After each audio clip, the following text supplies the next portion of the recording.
we made terrible mistakes on funding, on corporation. Like product managers are the someones who can become the next CPOs, next CEOs. I used to say to some junior PMs at Next, ask me like, "Oh, what is the perfect PM in your mind?" And I said, "It's a walking, talking OKR." I've seen a ton of people who are smarter than me who get stuck with auto promotion, and I've seen people who are not smart as me, who are more senior than me. And I think that what sets them apart is how unstoppable they are with delivering value. So if I were to ask you if you want to build a growth strategy for a 0 to 1 product, how do you do that, and what would your process be for that? People believe they should find product market fit before they find growth. I disagree. Hey everyone, welcome to our podcast, Everything Product. In this podcast, we talk about latest technology insights and product management concepts. Today, we have a very special treat for all the product aspirants out there. We are honored to invite a guest speaker who is a visionary leader who has shaped product landscape at Yelp and who's currently a chief product officer at Next Insurance. So please join me in welcoming Mr. Effy to our podcast, and let's dive into an insightful conversation and get some good takeaways. So with that being said, maybe we can first start with the intros. Hey, Effy, first, thanks for taking your time in the busy schedule and joining us today, sharing your experience. I'm sure a lot of our viewers will be immensely benefited. So would like to maybe start with a brief introduction. If you can briefly introduce about yourself, as well as talk about, what Next Insurance does. Well, thanks for having me, Srinath and Sid. I'm pretty happy to be here. My name is Effi Fuks-Leichtag. I joined Next more than 4 years ago, 4 years and 3 months, I guess. Next Insurance mission is to help entrepreneurs thrive, and we're doing it by providing a simple, affordable, and tailored insurance, business insurance, which is what they need to get started or to run their business. We're doing it using technology, which may sound obvious to many industries, definitely not obvious, especially for the business or commercial insurance segment. It's a segment of 140, or some will say some more, $1 billion a year in the United States only. And most importantly for us, it's a business that has 30 million small businesses that probably employ close to a third or more of the US population. It brings food to people's tables. It gives people jobs. It helps communities. And insurance is quite broken for those industries. It is overly expensive. It is manual. It is slow. It's not covering people properly. And we set on a mission 6 years ago to fix it. And so far, things are looking pretty great, and we feel like our mission is on track.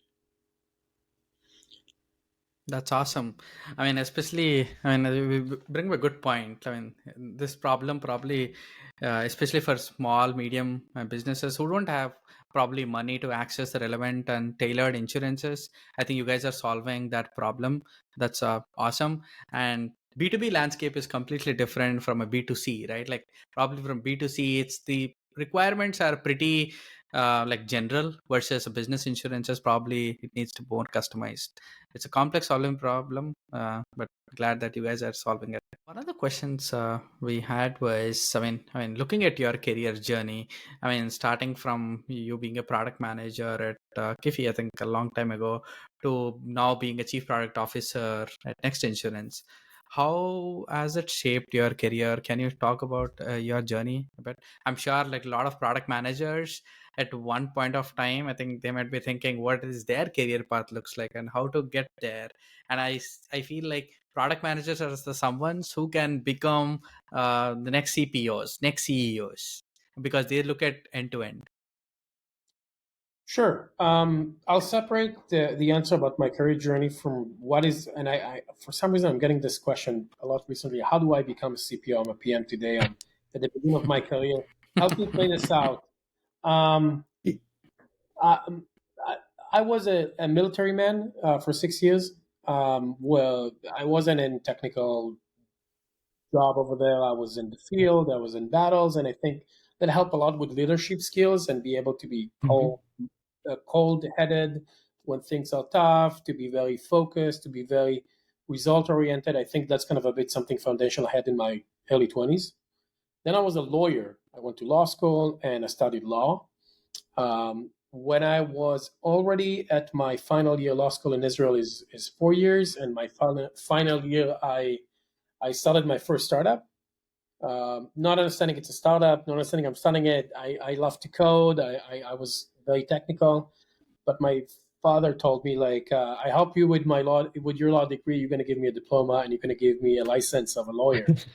He wanted to be proud of me. So I did the Yeah. bar exam, even though I was really debated whether I should just stop school and go to my startup. After the bar exam, I worked part-time at a law firm, but at night I kept working on my startup, which was virtual currency in the wrong year. Everyone talked about Bitcoin a few years ago, but Virtual currency. Oh, okay. And which year was it? It wasn't distributed. It was hosted. The ledger was hosted Okay. on our servers, Okay. and you made an account. And using this account, you got currency that called freebies, and you could like trade freebies. You can wire to different people. You can buy items on our website. It was a whole like virtual bank, and was quite appealing to kids because kids don't have a currency. Now you hear about Roblox and that kind of stuff. So Yeah. our idea was just focus on the currency and partner. And we partnered with some small game developers. We partnered with some ad networks. It was really nice. It was bootstrap. I used $25,000 from my savings that I saved from my back from what I didn't spend on law school from my military salary that I used to save, and it went really well. It became like and when you're a startup and you're bootstrapping, all you care about is growth. And we were Yeah. like two founders and two engineers, and my brother and the other co-founder's brother helped us with operations because we deliver products to people literally, email them iPhones or buying them in the United States and putting the winner's address. And in 6 months, it became 500,000 users, like 500,000 like people on the platform. We got money in, money out. We like work with the developers. It was very exhilarating. It was a lot of fun. We made terrible mistakes on funding, on incorporation, on whatever you want to say. And eventually we also got hacked by some hackers, security, because we were like a few folks doing this. And it was kind of a live business. It was like paying salaries. It was like no funding. But eventually I moved to the States because my wife went to grad school at Stanford. And I told my co-founder, just take the business because it was like a floating business. And I gave it to him and he kept running it for a little while. I didn't understand then. I didn't understand also in the next company I had that what I was doing is product. I was not good at talking to investors. I was not good at, I don't know, solving the true technical elements of the product. Like, should we use this platform or that platform? But what I was really good at is getting to the head of the customer, figuring out what do they need and how do you kind of think about the experience they need and the value they need to get. And it took me a long, long time to understand that I'm good at product because in the United States, I did another company that was a B2B a platform for restaurants to measure the performance of their sales called Expose. And I think this is the first time I raised money. And when we shut down the company, one of my investors is a very, very successful angel in Silicon Valley, and he invests in a lot of companies. And when I started running out of money from the second company, again, not knowing B2B sales, not knowing like things that today I know that I didn't know. Back then I didn't know that I don't know. Unknowns, as we call them. I remember I went begging for more money from one of our investors, and he took me for lunch, and he said, Effy, how about we'll shut it down? And I've just invested a ton of money in this new company. They know you, and they love your product work. They've seen what you've done here. They've seen like your product at Expos. Why won't you be their first PM? And I was like, okay, but I need to figure out what is a PM job first. So I was learning and whatever. And because my wife went to grad school at Stanford, Stanford has an after school plan, like for the community and for people who go to Stanford. They have a lot of classes. They have classes at Stanford. They let people from Stanford, but also people not from Stanford take them. And one of them is Scrum methodology and foundational PM. So I said, okay, at the age of 32, I go to school again. this time now to law school. Yeah. And I took a class about PM fundamentals, and I think it was Scrum, Agile, Product Management. And I really liked it because finally I got some books to read and do some exercises. And I also had experience. I never actually thought about it in a stochastic way. I never thought about it as a profession. And then I became a PM at Kifi. That's the company that my investor gave money to. And that was great. Like I hired PM, I mentored PM, I did sprints, engineers at higher scale, more money. Eventually moved out from there, started another company. That company moved really fast. We got acquired by Yelp, and at Yelp I was a PM. The thing is, at the age of what was it, 35, I assume. Yeah, my kids. Yeah, 35. It's the first time I was a true PM at a large scale company called Yelp. Um, and it was wonderful because I had all of the scars on my skin of an entrepreneur, failing multiple times, knowing the things I didn't know. Yeah. I was sitting in a company that has thousands of employees, public company, so I also got paid for a change. And I was just, I would say, I don't know, like as someone who played the guitar in the street, time after time, all of a sudden they putting him in Cartney Hall or whatever it is, and I was loving it. I started working. The nice part about my CPO Vivek, or back then he was the VP of business, he identified that and he put me on a 0 to 1 products all the time. Back then Yelp wanted to bring request a quote that was kind of stuck. It was message to business, if you know. And yeah, there were 2 engineers and then maybe 1 APM, like which is like I would say someone learning to be a PM. And he said, "We can't get it done. Like, can you do it?" I was very entrepreneurial, very unstoppable. He gave me this, I would say, force build of, don't deal with the rest of the corp who's like, a moving business. And we grew 5x a year, then another 5x and 10x, like numbers that Yelp didn't see before. Then it became a business, then it made money, then it became more engineers and more people. I got promoted to director, I got multiple PMs. Um, and I was loving it because all of a sudden they let me like play, with large numbers and large people. So and then I kept making impact. Then they moved me to the consumer side to be in charge of all of Yelp's growth because like I really enjoy growing stuff. Remember, if you're being trained to grow, otherwise your company shuts down because it's your own savings. You really build that muscle, this survival muscle that like if I'm not growing, I'm dead. Like very shark, white shark kind of attitude. And I can tell you that one thing that I brought, in retrospect, when I talk about it now, is a lot of folks go out of school to a large corporate and they do their best, but they're not gonna like go to full conflict with an engineer or an engineering manager or a VP of engineering as a PM and saying like, I need this tomorrow, and like really lose their like, put their entire. And I think it's something I carried from my entrepreneurial day. And I went to wars. I remember one time I even scrammed on the CEO of Yelp. And I told him like, you guys promised me 50 engineers. I only got 15. What the, I was like really getting mad. And I went to the CEO of a public company who kind of knew my name at that point, but we weren't close. I didn't report to him. I reported like 5 levels down, and he got me the 5 engineers. And I think that became just like this I would say natural kind of behavior. And soon enough, I became the VP of consumer products. I did it for a year. If someone wants to know how it is when you get promoted, the more senior you become, the less you can move fast. It's just such a job, and there's a lot of ins and outs, and you cannot be the aggressive PM you were because then you look like a toxic, senior person who abuses their power. But nothing really became worse. It's just your character. And I think after 4 years at Yelp, really, really enjoying my peers and my manager and the job, I was like, I need startups again.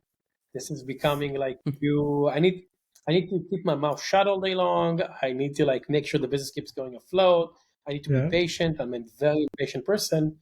And then I joined Next as CPO. Back then, Next was 4 PMs, very small company. I think I was employee 150, and starting this all over again. But this time, Next funded a lot of money, like was well funded, growing really fast, but they actually needed someone to bring the Yelp kind of structure, scale, and I think like coming from where they were and going through Yelp at a different roles, eventually becoming quite senior, really helped me come back and build a lot of organizations at the beginning, the product team, but also then the data, now marketing. Um, and now I'll just wrap up with the second answer to your question is, how do you become CPO or any senior role? And CPO, VP, director, but not only in product. I said it once, and I don't know if people received it nicely, but I still believe in the sensor, so I'll say it again. Be fanatically valuable to the company, Yeah. to your manager, Mm. to your peers, not necessarily to yourself. You can make, if you are a person who says, I will put everything I can, including maybe my reputation, including maybe how people see me, including maybe my relationship with a person, so the company will be better. Mm. Everything else you need is to be smart, which I'll say this, people are not professional, they're all smart. I've seen a ton of people who are smarter than me who get stuck without a promotion, and I've seen people who are not smart as me who are more senior than me. And I think that what sets them apart is how unstoppable they are with delivering value. And I don't think people understand it yet. Be extremely valuable and be unstoppable. A freight train of someone who delivers value. I used to say to some junior PMs at Next, ask me like, "Oh, what is the perfect PM in your mind?" And I said, "It's a walking, talking OKR. That's what you are. Yep. You're an OKR with skin and bones. And if you do this and you just apply all of the energy you have and all of the wit you have, probably you'll grow. They'll give you more. Then you need to develop skills like managing people, etc. But that's, I believe, is the number one advice I'll give people. Yeah, I think like Yeah. one thing which resonated with Red, I see a lot of PMs complain, we can't break the bamboo ceiling and all, but the one thing which resonated with me is that impact, right? You are always looking to create that impact and create that value, add that value to the organization or the role which you are part of, right? And also the repetitions is what resonated with me, right? Like you had the experience of getting from 0 to 1 multiple times, which you used it the right way in all of the roles which you had, right? And that gets you that the right fit to that role which you are in, and you can use that experience to create that impact as you. Yeah. Yeah, definitely. I mean, same here. I think as Sidhu said, it's amazing to see your journey navigating through various paths and successfully coming out of it. I mean, one thing which I often see is a lot of PMs just get stuck into the weeds of the ideas, but they not be able to take to the reality. And you touched a lot, especially on the execution part, which we need to think through delivering value, which are very important for any PMs out there. I'll take it to more extreme. Like sometimes we used to have a program at Yelp, and I used to get juniors. We had this program for a short while at Next. When you train people to become PMs, these are people who have a profession, and now they become a PMs, an engineer, a marketer, a consultant. And I asked them, "What is the job of the PM?" Just to see whether like we're aligned because I'm their What like I'm the their like. And it's people like, "Oh, you Yep. understand the customer," and then other person's like, "Oh, you're supposed to like work with engineers." I'm like, wrong, wrong. And eventually I'm like, the job of a PM is to deliver value, not by themselves. And I would Yes. say like what's nice about the PM job that now that I manage a lot of today I barely manage PMs because I have a VP of product. He's incredible. Mhm. He's a better product person than me. He's a good leader. I barely speak to them. I miss him, to be honest. But I now work with data scientists and AI experts and biz ops and a lot of organization. And there's something really interesting I noticed. PMs have sitting in a unique place where it's an entire profession, not just leadership. Where what do we deliver? We cannot code for shit. We can't design. We can't do real deep analysis. So what do we deliver? We deliver the fact that we somehow, without authority, make a ton of those people do the right thing and do it on time and doing it with full velocity. So Yeah. the entire concept of a PM is a catalyst. When you build a chemical formula, there's a lot of elements and there's one catalyst. It's the thing that is so tiny that makes the chain reaction, because it is reminding people why are we here, holding them accountable, and then the rest comes: understanding the customer, doing the Jira, the sprint, the Yep. plans. If you understand that your fundamental existence is to create movement of others, and you're not giving authority, you're just giving the ability to communicate, it creates such strong leadership, and it creates such a profound effect, because you drive through convincing people, you drive through analysis, you drive through processes that are helpful and not reductionary. And the PMs who get stuck are the PMs sometimes who think, no, no, no, my job is to understand the customer, and I give the insights to the let's say, director of engineering. And if they don't go fast enough, I complain. It's like, no, your job is No. so much deeper than that. Your job Yeah. is to To create the move right really. movement. And I think people who get it into the bones and DNA and understand this is my existence, they scale quite effectively. That's right. Yeah. Yep. I think that's a Can't valuable agree more. lesson for anybody, right? If he I want to switch gears, right? As you were walking through this conversation before, right? You were saying the only thing founders, right, or startups care about is growth, right? So let's maybe talk about growth. A lot of people wonder and don't understand growth as it is, and also there are a lot of concepts like growth hacking and all of that stuff. And specifically, right, if you and also growth changes from 0 to 1 and 10 to 20, 10 to 30, right? It's different. You have different levels of growth and all of that stuff. So if I were to ask you if you want to build a growth strategy for a 0 to 1 product, how do you do that, and what would your process be for that? Fantastic question. Thank you for asking that. I'll start with some unorthodox things I believe in. People believe they should find product market fit before they find growth. I disagree. Product market fit can be defined in such a conservative way that you may never find it, because the EBITDA eventually is not going to look good, or whatever is like the Oh. down metric. Product market fit is essentially saying, is it a rock or a wheel? Does it have movement? And growth is dependent on time and resources. Second, Mhm. it is really important the moment a company can do that, or organization can do that, to separate the people who build the core product from the people who need to grow it. People need to grow it to think like they're like sales or marketing. They just affect different kind of the product, but it's no different. It's about numbers, and it's fanatic, and it's just like, how do I get more? Of course, to be ethical, etc. And some people actually do mistakes over there. Don't lie, don't cheat, don't deceive, because then it's not really growth. You're telling Yeah. someone, you're selling them a ball, and when they're going to open the box, they're going to see, I don't know, a square. Okay, Yeah. it's not growth. You brought a lot of people. What did you do? It's not really growth. Grow the real product.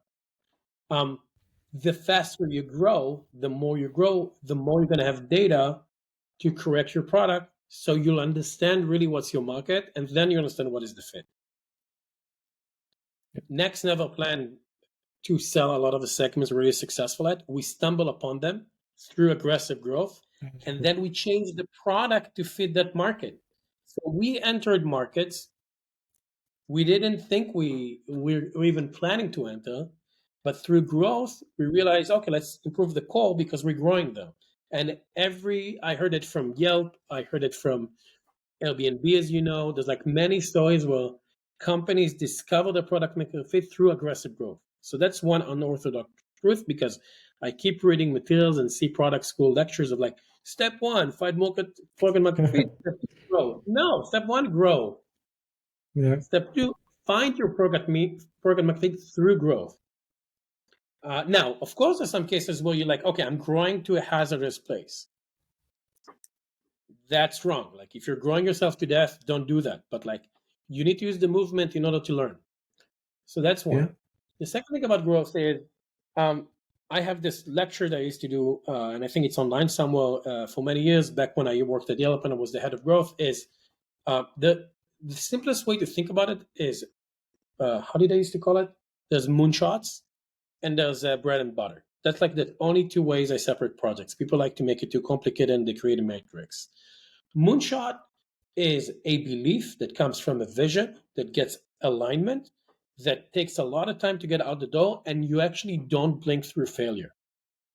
Like, I believe I can create a phenomenal, like, just a real example right now. It's not a growth rate one, that I can make a something with ChatGPT for my company, and I know it's going to be a journey of a year, and I'm willing to accept failure after failure until I get there. It's R&D, and the moment you hit the inflection point, you go, like, it's not even exponential. It's almost like an inflection step function. It goes up to the moon. Yeah. I've seen this. It's awesome. Yeah. It takes a lot of time, a lot of patience. On the other hand, and by the way, that creates the craziest growth. Like the ChatGPT example, OpenAI of 7 years, Ilya got zero growth, and one day, million users, and then it's just an exponent since then, right? And that's Yeah. like, is that growth? Of course it's growth, but it's a growth that looks like a step function. Yeah. The second type of growth, which is, I think, the question you're asking about, and that's what everyone, especially PMs, should know, is the bread and butter. This is, people call it agile, people call it sprints. I'll call it bread and butter. What does it mean? You just put a list of things that are easy to execute. There is no question about their technical feasibility. There's maybe a question of the impact, which is extremely hard to assess anyway. And what you do is you focus on execution, execution, execution. The way to solve that is through cadence. And what is cadence? Almost like music. When I became, I actually did it in the request a quote team at Yelp or home services, and I brought it to the consumer side. We call it the weekly experiment. There was an experiment kickoff, and there was one rule. It needs to be able to be coded in 3 days, developed in 3 days. You can get stats taken in 2 weeks. Again, that's only works at scale if you have the scale of Yelp, which is a fantastic company in that, both in their infrastructure and the audience they have. And in 2 weeks, you can make a decision at 80% confidence. Yelp could get to 99.9. Okay. If you have that environment, you basically take your team. There's a backlog of ideas of growth features that can be a city of, let's change the font to blue, let's move the button up, let's call it this, let's move it down. And it needs to be coded in 3 days. And then you and the team, it can be the designer, the marketer, the engineer, whoever. And we say, okay, what do we put this week? We used to put 3 experiments, go. I can guarantee one thing, it's never intuitive. You just throw three things. The only bar for something to be thrown up there that it's not stupid or evil or misleading, and I used to give it a go. One, it's extremely empowering for the people. It's not, oh, the PM came over with their feature and I need to build it, and all they care about is people are highly engaged, and you have a cadence. So you're able to deliver 20, 30 experiments a month. You'll pick 5% here, you'll pick 10% here. You're going to pick 10% here, 5% here. And then if something is winning, then you can fork it, and you fork it and you fork it. That gives you, just like a portfolio of investment, a solid 10 to 20% compounded in a period of time, depending on what you're aiming for. That's right. Smart people constantly dismiss that strategy. That smart strategy is pure discipline. Every 2 weeks, it's in the schedule. You pick, people know the cadence, it finishes, and then you get to the finish line. Sometimes you're going to hear, oh, the engineer took too long and we haven't shipped it on time. We don't have to say. You treat the cadence problem. Like, why didn't you finish in 2 days? We lost a week. Or the analyst saying, well, we didn't put the events right and the logging are wrong, so we can't get stat sig. You treat that. You make a machine, and then as a PM, I remember you can take a month off. You can go fly to your relatives or your home or whatever. You can disconnect. The machine keeps working. Yeah. And the And put machine that system in place, right? Exactly. And Yeah. I don't need to teach any PM what is the power of a compounding interest. A Yeah. compounding interest is so big. If you get 20% at the beginning of the year and it's compounding, it's going to keep growing. And that is the story of a lot of companies like Amazon and Facebook and whatever. We always like to tell the story of that killer feature, that like messenger moment, or WhatsApp, or an Amazon. Everyone likes to talk about Prime. But if you look at the true growth of those companies, it's this never-ending high discipline of a PM that every 2 weeks delivers something. And so that's my second opinion about growth. Of it is a matter of discipline, of creating a framework that everyone follows, that is so easy. The one last thing I'll say about that framework and growth, find a simple metric that is not necessarily perfect, but it's easy to measure and it's directionally good. What do I mean by that? Let's say at Next Insurance, we have, you have starts, right? People who come. Let's take the direct channel. You have leads, then you have, I don't know, quotes, and then you have purchases. Now, after purchases, you have retention, and after retention, you have whatever, and then you have loss ratio. It keeps going forever. Eventually, it's profit, right? Or you have customers. Leads may be extremely high quality, and they may be complete garbage, right? So we took like the closest to the top metric that we can measure every week, and we said, we don't know if it's perfect, but it's good enough. It was convenient enough to make a lot of activities and take a lot of action. And that's something that I noticed a lot of people trying to find the perfect metric, but extremely hard to measure, and they get lost in that. I think you bring up a great point, especially, I mean, a lot of times people think, oh, it's like in a hackathon, right? Like a lot of times people think, oh, it's only for engineers, but you brought up a great point that it's also PMs who has to come brainstorm, I mean, try to do some experiments in an agile way. And that's where like a lot of these ideas come. So when I was working in Amazon, I used to participate and I can resonate some of the things that you just mentioned. I said Amazon, and I know I work with all folks who came from Amazon. They very much share that philosophy of, I like to call it that next is fail in production as fast as you can. Not succeed. Succeed in production, everyone. Fail in production. It's fine. And I notice, especially with junior folks, again, not entrepreneurs who failed literally with investor money and had to apologize. I notice a lot of brilliant, amazing grads who come to me, and I tell them the sentence, in school, how, when you go to school or you go to academia, how do you know how good you are? Your grade's average, right? And it's very important for me to say average. So you have, let's say, three exams. You get 80%. In Israel, it's 0 to 100. 80, 80, 80, 80, 50. Right? Your score is, I don't know, probably 75. In life, you can have 0, 0, 0, 0, and 100 is better. And I noticed that a lot of people are optimizing not to fail. And I keep telling them, your job is to fail really quick because I'm only going to measure you on the 100, like the one time you hit a home run. Okay. I need that one home run to go really fast. And first, they don't fail. They're just afraid to fail. They're smarter than me. They're better than me. They're probably hardworking because they don't have kids and a mortgage at this point. And I really encourage people to fail really, really quick. We're in tech. We're not, God forbid, in military, or we're not doctors. My advice doesn't go to doctors. Please don't fail. Every patient matters. But we're just writing code to do something. We're not building medical devices or nuclear. I don't know what. Fail really quick. You get better. You build a thick skin. You learn. Your next one is going to hit. And I think people underestimate how critical it is to be very passionate about failing real quick. Yeah, like I think failure teaches a lot, right? And also, keeping that velocity high, you'll do a lot of experiments, fail a lot of times, but you'll find those golden nuggets which will take that, take your product to the next level and accelerate and give you that compounding. And while you're talking, right, we also in our podcast we talk about three different pillars. One is content, one is marketing, and we also have a growth function, right, where we concentrate on growth and we run these experiments. And once in a while, we find these golden nuggets which shoots up our subscribers and watch time. Kind of similar. Yeah. Definitely. So, Effy, I just want to touch on a very quick question, and then maybe we can get to an end question, which is a trivia. So, I want to, ask you, like, can you share any experience, that any growth experience from Yelp that people can learn from?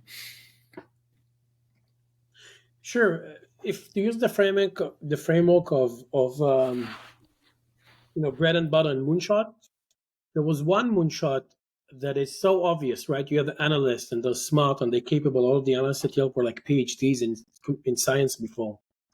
One day, I was just a PM and the team started getting bigger. And I downloaded basically a CSV of all of the quotes, request a quote at Yelp. You can send a message to small businesses. It was really at the beginning, and I downloaded a CSV of all of the quotes that people sent, like what users sent, not what they was replied. And I noticed something. I noticed that people sent the same message exactly to 3 or 4 businesses at a time. Hello, my name is Effy. I don't know, I have a broken Okay. sink. My sink is leaking. Can you come and fix it? And they sent it to 3 plumbers in their area and someone else. And I noticed those clusters again and again. Not always, but I would say one every 10 messages. You saw a cluster. You zoom out, I don't know, the Excel view, and you just see the clusters. Yeah. Yeah. And then I realized when people want a quote, which is right, it's quite intuitive, they want to get a quote from multiple businesses at a time. They're trying to get the best price. We're not inventing anything that existed since forever. And then I took the 2 engineers on the team and I said, how do we build this really fast? And they said, we just need to find, if you have some sort of a backend solution that finds the 2 most similar businesses, or 10 most similar businesses to the businesses this person is messaging, pretty easy. All we do is, like, when you send a message, we show the customer, here are 10 similar businesses. Would you like to send it also to them? And there was like a checkbox. So I told them, okay, you guys do the front end. I'll walk around the building, 2 buildings back then, and I'll find a backend solution. So I'm going to the cafeteria. I'm talking to other PMs, and now I was on the business side. The business side didn't have a lot of similarity algorithms, and also we didn't have a lot of like those folks who do like deep. Before everyone called it AI, like deep data science. And someone tells me, oh, I went to the search team and said, we didn't, but there's this PM, but they broke out the group and the group got reorganized. That's a kind of larger company. And I found this woman, Mohini, I think was her name. And I said, I want to do this thing. And she said, yeah, we built this model, but no one really used it. And I remember reviewing the code, and you can change it to be more for your use cases, because we looked at, if you go to a restaurant and the restaurant is closed, because Yelp did a lot of stuff for restaurants back then, it shows you other open restaurants nearby. So we can make it plumbers, right? It's not like we can configure it. So I went to that team and I said, we did a meeting. I brought my engineers, she brought hers, and we kind of played together. And we said, we need it. And they said, we volunteer to kind of build it for you, which was really nice of them. It wasn't a job. We put that feature along with our feature, not too long, it took a month. That was the best killer feature that until today drives the feature. Since then, there's like an army of engineers and becomes an AI, and it does it by itself, and it has this thing that Okay. keeps going. That was like an idea that I underestimated how strong it will be in terms of multiplying the business. That was a step function for me. But then the real story, and goes back to the bread and butter, there were multiple teams hired to work on this feature. There was the AI part, and there's the reach out part, and there's like constantly tweaking and finding real similar business, because sometimes you message a plumber, and for whatever reason they bring you a gardener because the algorithm wasn't perfect, so you need to revisit the algorithm. So then the bread and butter continues. So you saw a step function, and then you saw trickling up. So it looks like a spike, and then it just keeps going slowly up, and there was another spike. I think that's kind of that like one growth idea. The second growth idea, if you work at a large company, easiest two truths that an advice for every PM here. Higher in the funnel, just more reach, right? I had a huge Yeah. fight back when I was PM with the VP of consumer that I wanted to put a quote on the top of the funnel of Yelp, and he Yeah. refused Okay. because Yelp was very much branded around restaurants. That was a 1 year PM. It's not engineering through meetings and convincing and data until we got that CTA. You get that sweet CTA, you get 10x on your metrics. The second part is other platforms. Just, if you're on web, go to iOS. If you're on iOS, go on Android. If you're on Android, go to a car. If you go on a car, go to a phone. If you go to a phone, call Amazon, partner with Siri. If you're with Siri, like, platform plays work as long as you're writing not a new platform, but a big platform that you have a good benchmark.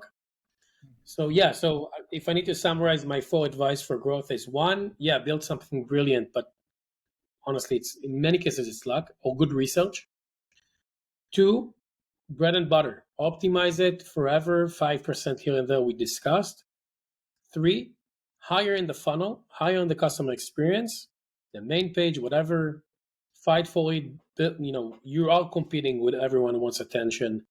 That's right. Have good use cases, prove yourself, do a test, get someone coffee, like build a relationship with the people who make decisions and convince them. And lastly, platform play. It's similar as top of the funnel. New platform usually opens up an audience. Yeah, that's right. Yeah, great. And a lot of takeaways for everybody from all of these stories. So, if we maybe we'll really quickly go into our trivia section, right? If you were to give advice to aspiring, because most of our listeners are aspiring or experienced product managers. If you were to give a piece of advice, what would that be for product managers? Product management is mostly for people who enjoy creations. There's an element of being a maker, if you know the maker ideology, like enjoy making stuff, enjoy creation. That's one. So that's like really the fit. Like some people are not. Like if you like solving complicated technical stuff, be an engineer, there's a lot of reward over there. If you love data and cutting data and learning from data, go be an analyst. If what makes you feel real good is to see something in production, as we call it, and that's something delivering value, that's gonna being a PM will make you really happy. Two, soft skills. Yeah. And what do I mean by that? You need to be a person who can effectively communicate, not downwards, because as a PM does nothing downwards. These are all colleagues. If you enjoy sitting with a bunch of people, and yes, they will question your decision making, and yes, they will roll eyes because they're not necessarily excited by making, but you enjoy the time with them, and you can convince them, and you can like sometimes argue with them. Uh, Also, managing upwards is so critical. Not be afraid of executives and leadership. PMs have extremely high exposure to executives are ruthless. I am, right? They want results. They're impatient, and you may be sitting there and representing an organization. As I said before, you have no authority. So I would say that's the third element. And fourth, you gotta love the score. It's a sport. Everything is a sport when you think about it. There are points. The point might be revenue, might be retention, might be NPS, CSAT. Like there's a number that you want to optimize. So I think these are the four elements I'll just summarize. Um, it is one, creation, two, soft skills, three, managing up, and four, like understanding it's a sport and everything runs through points. Yeah, those are amazing I takeaways. I know know we are already over time. One quick question. Sure. Maybe we'll end our trivia quickly before we close it out. Effy, what is your like a favorite product management book, and what you would like recommend for all the product aspirants out there? I'm looking at my library right now. I would say the easiest book that I think every leader, but especially PM, needs to read is High Output Management. I think it's by Andy Grove. It's a very short book. It's very dry. It doesn't tell those like hero stories of this founder who made everything. And he talks about how to manage our output performance. He talks about KPIs and how Intel benefit from that. Oh, So that's one. Second one I really appreciated. Let me look over here. Principles by Ray Dalio. This is not a product management book, but I really like about Ray Dalio. He talks about as a leader and as a manager, as an analyst, and how he built BlackRock, that doing a real deep soul searching of what are the principles that you believe in, A, for yourself, and two, how do you embody those principles in organization you work with, is it made a real effect on me. Like, be driven by principles you've set, echo them, communicate them, and try to surround yourself with people who don't necessarily have to share exactly the same principles, but they can work with them. Things that